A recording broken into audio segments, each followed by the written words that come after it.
Welcome to the ReadySetGO podcast series. I'm here in studio today with three lovely friends. My name is Lizzie from Jamaica, and I am here with Joseph from India and Bira from Brazil, but now living in Japan, and Ruth, who is originally from Singapore, but now living in Australia. And today we are talking all things teams.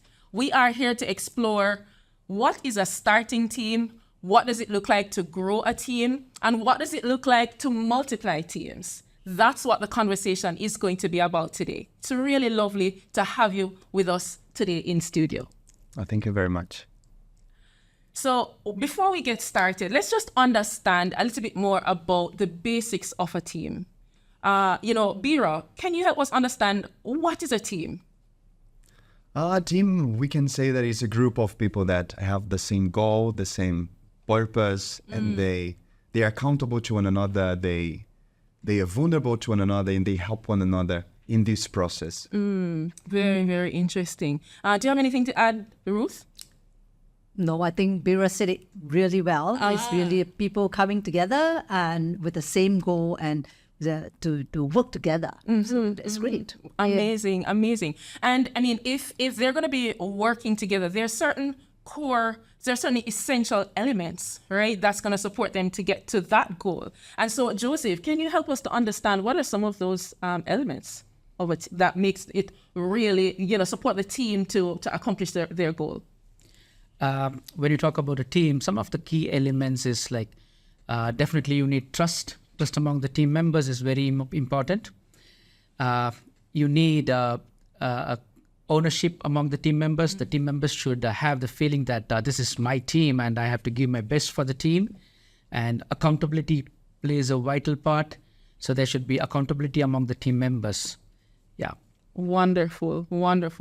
And Ruth, you've worked with teams for a very long time. Why do you think teams are so important?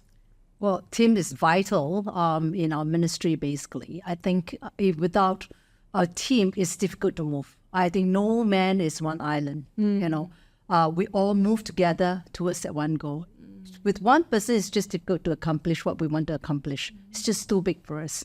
So I think we have to recognize it is essential to have a team to work together. I mean, even Jesus sent out his disciple 2 by 2. It's not just one person going. So I think I think it is important for us to always remember to work in teams. Yeah. I love that. And I love that you pointed to Jesus as our model. And Bira, can you share any other models in the Bible that speaks to teams? Yeah, for sure. I think we can really take God and the Trinity as the first and perfect example of a team. And from them, in Genesis 1, we can also see God setting this example in creating male and female. So the first team was right there. And also that team became a family, became a model, and is a foundation for us, for our society, for everything that we build as humans.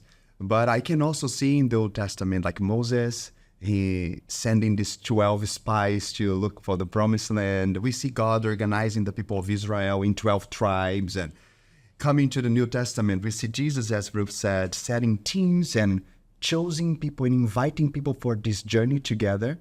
And we can see through Paul's letters how the church is settled. We are all different parts of one unique body. And as a body, we cannot do things when we are broken apart. We need to be together. So Bible is full of examples of teams for us. I mean, that's just so interesting because there are these nuggets and really important strategies and key models like you just shared, right? But you still find that there are some persons who will choose to go it alone. There is this famous proverb that says, if you want to go fast, go alone. If you want to go far, go together. But there are still some persons that choose to go alone. But we know that here in the sport movement, there's a big focus on teams. That's a big part of one of our priorities. And we understand that there can be a starting team, there can be a growing team, and there can be multiplying teams. So we want to just get to understand a little bit more. What do we mean when we say a starting team, and how can one start team, and just learn a little bit more about some of the strategies that we use here in the sport movement. So, Bira, help us understand what are some of the essential, the key elements of a starting team? Oh, great. So when we find these people that we have the same vision, same purpose, when we get into our community and something start to naturally happens, we need this unity. We need to really understand and come to this agreement that we cannot do anything by ourselves. And at least when we gather with God, God will give us these examples, and we cannot try to build our own kingdom. We need to build it on the foundation of the gospel. So unity is very important, because unity will guarantee that you're walking towards the same goal, that you are really agreeing with that. Another thing that I would say that is very important is just embracing diversity, because God created us, all of us, according to His image, and He gifted us with different skills, and that will not cause division, but on the other way will help us to fulfill our gaps, cover each other up. And this is also what Paul says, that we are granted gifts so we can build up the church. So in the end, it's not only about our teams, it's not only about what we want to reach, but it's about building God's kingdom with the tools and in the way that He wired us to be. That is so amazing, really amazing. And I'd like to just add one other element, and this is pretty interesting for me, because in this ring today, Joseph, is Ruth and Bira, and actually Ruth mentored Bira in how to start and grow teams. It's just really phenomenal, right? And so I actually believe that having a mentor plays a key role in you as you're starting a team. Do you want to share what that experience was like, Bira? Yes, definitely. So I met Ruth a few years ago, and 2 months ago, she was in Japan with me. She visited us, and she helped us to run the first batch of trainings with the Japanese churches, and we are just pioneering that. Over 20 years ago, leaders of the sports movement, they tried to start this, to build a team in Japan, and it wasn't possible because they couldn't find people with the same vision, same passion. But now we are having this chance, and Ruth is really mentoring me and walking me through this process of start a team and to connect with people, to share the vision. And it's I don't know even what to say. Without Ruth, it would be so difficult for me. But her experience, she just like see things so clearly, and she doesn't give me all the answers, but she just walk me through that, and that gives me safety. And yeah, I feel more confident to develop my ministry there. Lovely. Thank you, Ruth. Thank you. Wow, you just put a high hat on me. I was, oh no. You did well. But on top of that, I'm so proud of what Bira is doing. And really on top of that, we're talking about starting team, we also have to recognize that each of us come from different backgrounds, different way of bringing up. And so that itself, it can be a challenge, because when you come from all walks of life and you're coming together to build, we really, really need to remember that even as we're building a team. So right now, even as we are talking about building a team, I'll always remember relationship must come first, because I learned through the hard way. So relationship must really come from really that respect, that be authentic in front of each other and be transparent is important. The other one I want to also say is give space. Give space for each other to grow into it. Give space for each other so that we get to know each other. I think those are important because it takes time. And the next one is personal. Be very personal, and be genuine, wanting to know, Joseph, how are you doing? Share life, be very personal, which is something I love. And I love to do it with Bira and his wife, Trisha. It's so good. And then start to connect with each other, connect in different areas, not only in ministry, because after all, we want to do life together. So it's really connecting with each other to be able to help each other to grow spiritually, in maturity. And also the next one is accountability. So yes, of course, Bira always said, he's accountable, but I'm also accountable to him, because it is always a two-way. It's not just him, because I'm your mentor, so you have to, No, but as a mentor, I think it is also all right for us to be vulnerable, for us to share life, and we can be accountable, I can be accountable to Bira. So I think those are things that I keep telling myself is RSPCA. So these are the 5 letters, RSPCA. So it's easy to remember. So I think those are things that it's good to remember as we are starting a team. Bira, do you have anything to add? I just would like to add that for those who are looking for mentors or are starting a team or willing to do that, you don't need to have only one, because I have Ruth helping me with goal play strategies, but also I have Marty for other areas of my life. So don't be scared of having multiple people as helping you and giving you support in different areas of your life. Yeah. That is very smart. Really very smart. I'd love to hear a little bit, though, Ruth, about that RSPCA model. Did I get it correctly? Yes. What? RSPCA, which is just what I just mentioned: relationship, space, personal, connect, and accountability. Amazing. So it's easy for everybody to remember. Amazing. I love it. The Ruth model, RSPCA.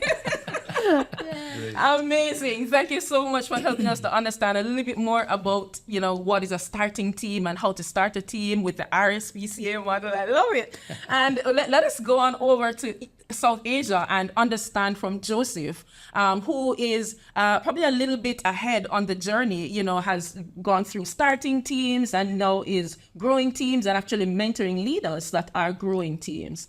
Help us understand, Joseph, what are some of the key essential elements of a growing team? Well, it was so wonderful to hear from Bira how he was able to initiate a team. For a starting team to, move into a growing stage, there are a couple of very, very important things that we have to really take care of. Number one is team bonding. As you come together in the starting phase, not every team or every team member has good bonding among them in the starting stage, So if you really want to take your team to the next stage from starting to a growing, team bonding is something very important, and we have to see how we can really try and bring in team bonding among all the team members. There are some examples what we follow back in our country is like we used to meet once a week as a team, irrespective of, wherever we are on that particular day, that particular time. All of us, we make it a point that we come, we meet together, and we spend this time more of relational.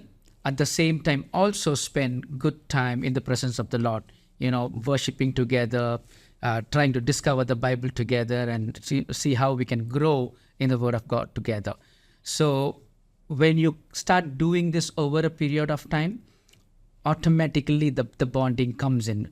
The relationship gets stronger and stronger as you meet again and again. And also as you meditate on the Word of God, the more as a team, then you also get more closer to one another. Another thing to remember is also, you keep adding more people. If you are into a growing stage, you need more people, multiple people in your team. Then also it's about a journey towards maturity. When we say maturity, it's maturing together in Christ, maturing together as a team, maturing in our relationship. So all these things will actually help us towards the set goal that we have for our team. Then along with this, another very important thing is also to ensure that we implement all the Go strategies. This is what comes into play when you move into the growing stage. Many times in a starting team, there are teams I know that they will just focus on maybe any one of the Go strategies that they are strong of. But when you move forward, you have to ensure that you don't focus on one Go strategy. You also in this journey see how you can, identify right people who are strong enough in different strategies that we have, so that they start slowly implementing different Go strategies. So these are some of the things I think is very, very essential for a growing team. So powerful, really, really powerful. I'm sure you would agree, right, Ruth? Definitely, Joe. I just totally agree what you're saying. And one thing that I wanted to add is that when you're saying adding new people, that gets me excited because there's new blood. That means there's new things. And when it happens, one very important thing to me is really the communication. You really need to communicate well with this young person that comes in or the new people that come in. What is the objective, as a team?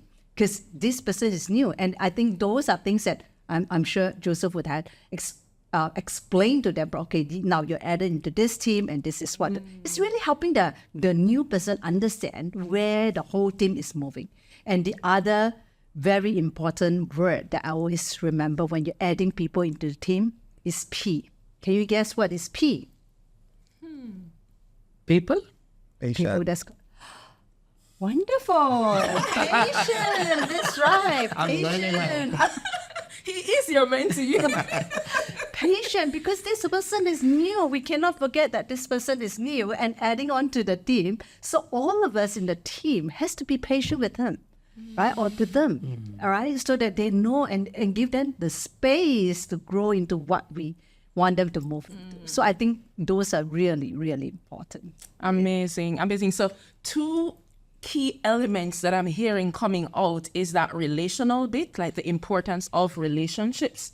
And then a second one that I hear coming out really powerfully is the importance of the Word of God in shaping the core values. It's like holding ourselves to a higher standard. So it's not my standard, it's not your standard, it's God's standard for us as a team. Really, really very helpful principles that can support in growing team.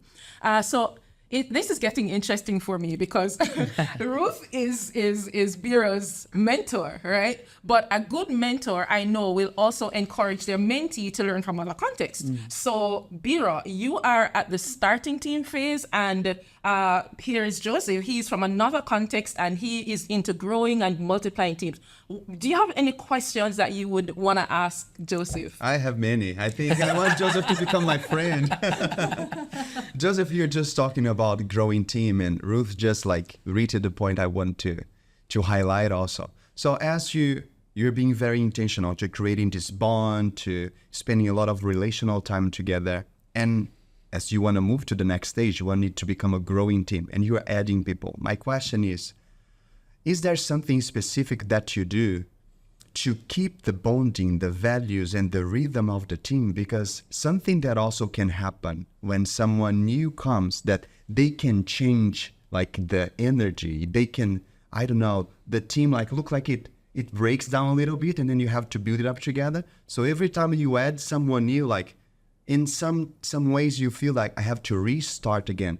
But how do you do it to maintain, to keep the relationship, the bonding flowing, adding more people regularly? Or do you have a frequency, or do you just add people like when your team reach certain stage and then you add new people and then you wait a little bit? How does it happen? How do you keep adding people to your team? Excellent question, Bira. It's not easy. It's a big challenge, but it is possible. And I think one of the things that we need to understand with this particular thing is, all the teams go through different stages. So we all know about the different stages of the team, the forming, storming, norming, and the performing stage. So when you keep adding more people, okay, in other words, it means like more challenges you have to keep facing. People are different. Everybody have their own views. And as a leader, one of the things we have to ensure is to see that everybody has the same kind of ownership for the team. Everybody clearly understands the vision of the team. Everybody knows the direction of the team. If as a leader we can ensure that all our team members understand this, that makes our job easy. But there will be times where there will be few individuals who may not understand, or for different reasons, they will come up with their own plans that might disrupt the plans that the team has.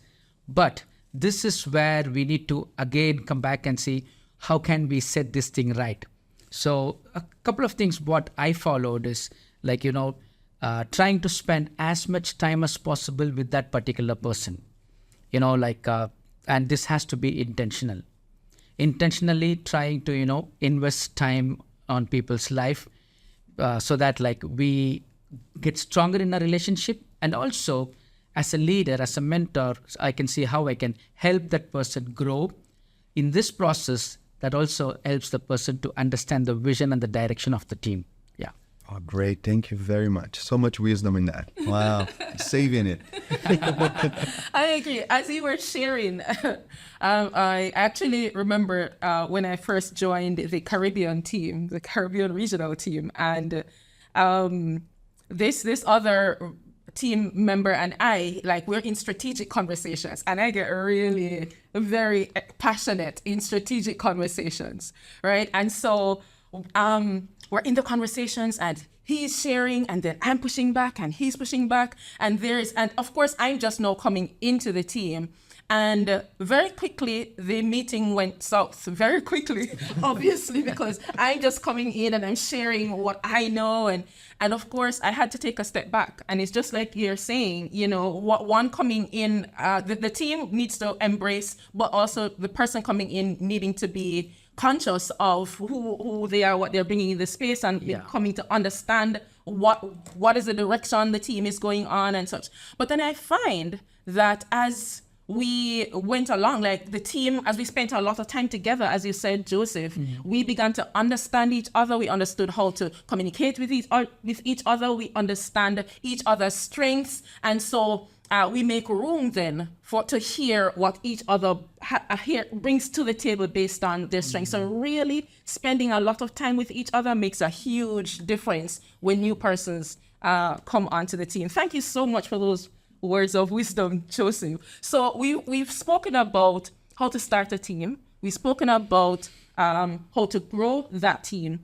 And now we want to talk about how to multiply teams. And we're going to go to Ruth, the mentor. And God is our mentor. The best is coming. And she's going to help us to understand what do we mean in the movement, in the sport movement, when we talk about multiplying team? Well, I guess from my understanding, first of all, why do we want to multiply teams? Let's start from there. Well, for me, the reason why I need to multiply teams, because my one team cannot be everywhere. A lot of places is not Singapore. Singapore is one dot. Just within 2 hours you travel and you are done. But a lot of places we need teams to be everywhere. Unless we have enough teams, it's difficult to share the gospel quickly. I know we all know that the end is near, and we need to build enough teams so that these teams can help us to go out there and share. And this is also one way of preventing burnout from the only team. So I think it is important for us to think of how can we multiply teams so that they can also be out there to do the work. We all know that the harvest is plentiful, but the workers are few. So how can we equip these people to go and do the work instead of just one, but we all are doing it at the same time. So we definitely need to multiply teams because those are important things that we need to do. Absolutely, absolutely. And that team that is multiplying itself, is that then the multiplying team? No, I think the thing is the team that's not that the team is multiplying, that's the team, but is creating people like Joseph is having people joining the team. But can these people then go out and build another team so that with the same vision, with the same ethos, same thing that they want to do for the Lord, for the kingdom. So everything is just duplicating, what we are doing so that we go fast. Just a disciple making. You train one to become follower of Christ, and that one actually go and train another one to become disciples of Christ. So that pass on very quickly and very effectively. If we do it well, we duplicate what is good. We don't duplicate what is bad. So I think those are things that's important when we come to multiplying teams. Amazing. So then, as those teams are multiplying themselves, what are they multiplying? You mentioned not the things that are bad, but the things that are good. What are the essential things that they are multiplying, that they are replicating, such that they'll be really very impactful teams that's being created?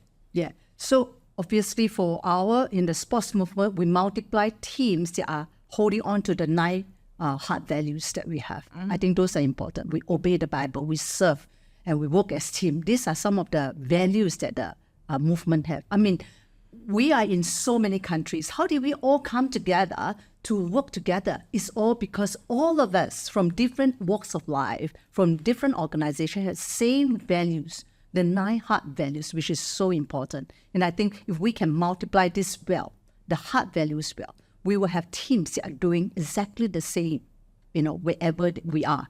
So I think those are things that's important. Amazing, amazing. I'd love to jump on over to Joseph and hear, is there anything else that you would add to what Ruth shared in terms of what we need to remember when we're multiplying teams? Yes, yeah. Another important thing is when we talk about multiplying teams, it also helps us to think about the Great Commission of Jesus Christ. And as we multiply teams, we have to multiply disciples. Yeah. So it's both goes hand to hand. So this is where I think the key here is to multiply disciples. As we keep multiplying disciples, automatically the team gets stronger, and the team also goes gets stronger and stronger, and keep moving on. Yeah. So that's important here. Yeah, amazing. For sure, I'd love to hear from Bira. I can see Ruth there, and Ruth is like, "Oh my God, that's my mentee." Let's hear it. Now, 2 things that is coming to my mind also come from our strategy for places and people. So we are trying to be very strategic to find the gap cities and places in the world that are lacking the knowledge of the gospel. So I agree with Joseph that we are multiplying disciple makers, and we are trying to reach places and people that have this need. But I also think that it's really important to understand nowadays that all the believers, they would see themselves as disciples and disciple makers, because there are some areas of influence that I cannot reach and I will never reach, but you can reach your own community. That's why we're coming with new strategies like Families on Mission and things that will empower the families and the people that they will find their place in the kingdom. So I think multiplying teams and disciple makers is also to make it clear that we cannot reach everywhere, and you can reach your own context first, and then we can just help each other to cover that area in a major way. But we all have a responsibility, and all of you that are listening to our podcast, you have a place in the kingdom, and you have a responsibility, a calling, a direct calling by the Father. And you have a certain group of people that only you can reach, so go for it. That's so powerful. That is really and truly so very powerful. And I want to hear from you, Ruth. So we shared about the essential elements of multiplying teams. And I would love to hear from you a very practical example of how you supported a growing team to become, a multiplying team, multiplying other teams. Okay. So I've done a lot of trainings in the region, but one very good one that always encourages me is when I was in this place where we start with the capital city, and then we start doing stuff and doing our training and things. But what I was really impressed was that when we go up to another northwards towards the city, you actually, when we are doing this, we basically, or maybe I should just come back a little bit. Every time when we do multiply, when we are thinking of multiplying teams, we will always go through a process where we teach, we model, they do, we support, we give them feedback. And so I go by this principle because I feel that in certain area, a lot of people are visual learners. So they learn best by watching. And how else to help them to learn even deeper is for them to do it. So coming back to the story, this wonderful, encouraging thing that I'm going to share is that when we started in the capital, and then when we were moving up to another city up north, we saw exactly what we did with this group of trainers when we are up there, because they actually train and then they model They make the people do it, and then they give feedback. It was totally exactly what we did with them. And so when I was there just to observe, it was such an encouragement. And you realize that it becomes a successful model because you know that it is working. They are even though I don't know the language, but you can tell they're actually saying the same thing like what we told them before. So it was such a pleasant sight to see, and how the team has moved. And then in fact, in that area, we created another team with another language group. That was such an encouragement. Amazing. And I think that's actually what I like about the movement. One of the things that I like about the movement, our approach to multiplying leaders and multiplying teams. So it's not just teaching, it's modeling it. So you're going in and you're seeing an exact replica of that model. That must have been so really very encouraging. So we don't just teach it, but we show it, and we model it. And to add to what you were saying, Bira, in terms of providing practical tools to support with multiplying teams and such that it's happening within the local context, families on mission, kids games, and all of these practical tools that can just be taken, and teams can then be using those within their local context. It's really something that I appreciate about the sport movement. Yes, Joseph? Yes. Yes. Oh my goodness, the time is really going, but we're wrapping up this podcast, and man, we're living in a really very interesting world. And just even without the context of the world that we're living in, just leading and multiplying teams by its very nature is difficult, especially because of the relational element. So there is the innate relational element of teams because you're interacting with human beings that makes it difficult. But then there's the external factors, like we probably have heard the term VUCA. We're living in a VUCA world, a volatile, uncertain, complex, and ambiguous world. And there are leaders and teams that are out there, and they are trying to either start a team, they are trying to grow a team, or they're trying to multiply teams. And it's really very difficult. I mean, I know you guys understand some of the context in which we are living in, right? And so I want to ask you to look into the camera and give just one word of advice. Bira, I'd love for you to share with that leader that is trying to start a team and he is at his wit's end. He is about to give up. And to just give that one advice. Ruth, I want you to speak to those persons who are leading a growing team. They are mentoring other leaders. It is really very difficult, and they need that one bit of advice to just take the next step. And Joseph, I want you to speak to those leaders that are overseeing multiple teams. And of course, the dynamics are really getting really very difficult. And so they need just that one word of advice. And I'm going to leave the floor open for you to start, Bira. Okay, I just want to encourage you saying that we can do anything by our strength. It's God's kingdom. It's His way, His timing. He's the one that brings the growth. So in Matthew 9:36, we see Jesus looking at the multitude and saying, I've done miracles, I've taught them, but they're still looking like sheep without a shepherd. So having this heart full of compassion and grace and trusting God that He's building up His kingdom, we will encourage you to keep going because we can do nothing without Him. But with Him, we can really cooperate with the work that He's doing because He is Lord. So keep pushing, keep trusting, and the Lord will use you as He's building up His kingdom. Thank you so much, Bira. Right. And for me, what I really want to say is that relationship before task. So build your relationship, your disciple, makers well so that they can go. But always, relationship is still the most important before the task to come. So that's my encouragement to those who are building teams. Thank you, Ruth.